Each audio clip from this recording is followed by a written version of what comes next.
आणि आता घेणार आहोत महत्त्वाच्या बातम्यांचा वेगवान आढावा। विदर्भातील 4 जिल्ह्यांना आज पावसाचा येलो अलर्ट। बुलढाणा, अकोला, अमरावती आणि नागपूर जिल्ह्यामध्ये अवकाळी पावसाची शक्यता, तर यवतमाळ, वर्धा, भंडारा, वाशिम जिल्ह्यामध्ये हलका ते मध्यम स्वरूपाचा पाऊस पडण्याचा अंदाज। बुलढाण्यातील अनेक गावांमध्ये गारपीट आणि अवकाळी पावसाचा तडाखा। 15 तासानंतरही गारांचा खच कायम। गारांचा खच मिळून तयार झाली तब्बल 50 किलोची गार। बुलढाण्यामध्ये गारपीट आणि अवकाळीमुळे शेतकऱ्यांचे सेडनेट देखील कोसळले। सीडी हब म्हणून ओळख असलेल्या देऊळगाव राजा तालुक्याला तडाखा। एनडीआरएफ मधून तात्काळ मदत देण्याची मागणी।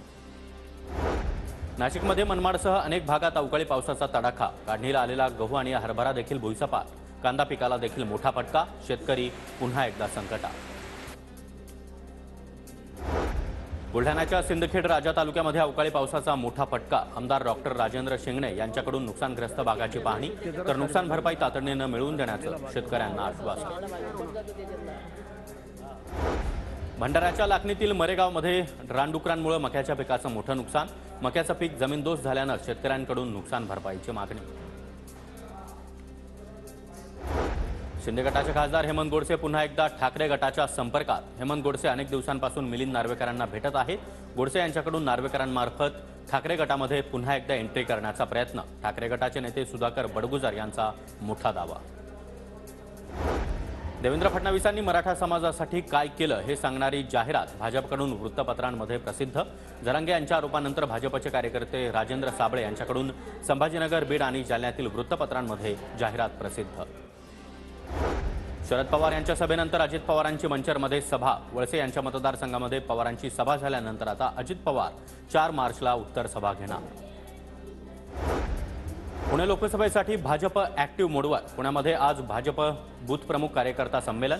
चंद्रशेखर बावनकुळे आणि उत्तर प्रदेशचे उपमुख्यमंत्री ब्रिजेश पाठक मार्गदर्शन करणार। निवडणुकीसाठी कार्यकर्त्यांना कानमंत्रही देणार। लोकसभा निवडणुकीपूर्वी पालिका आयुक्त इक्बाल सिंह चहल यांची बदली अटळ। आयुक्तांना 3 वर्षाचा निकष लागू नये अशी राज्याची मागणी निवडणूक आयोगानं फेटाळली। मुंबई विद्यापीठाचा भोंगळ कारभार। पदवीदान होऊन 20 दिवसानंतर देखील 1.5 लाख विद्यार्थी प्रमाणपत्राच्या प्रतीक्षेत। 1.5 लाख विद्यार्थी सध्या प्रमाणपत्राच्या प्रतीक्षेत असल्याची माहिती।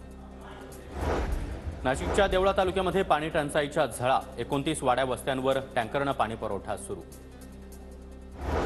पुण्यातील बुधवारपेठ मेट्रो स्थानकाच्या नावाचा नवा वाद समोर। ठाकरे गटाच्या कार्यकर्त्यांनी बुधवारपेठ स्थानक नावाचा बोर्ड तोडून त्या ठिकाणी कसबा पेठ स्थानक बोर्ड लावला। नाशिकमधील शेतकरी मोर्चाचा आजचा 3रा दिवस। जिल्हाधिकारी कार्यालयाबाहेर 2 दिवसांपासून शेतकऱ्यांचा ठिय्या। मागण्या पूर्ण होत नाहीत तोपर्यंत शेतकरी आंदोलनावर ठाम।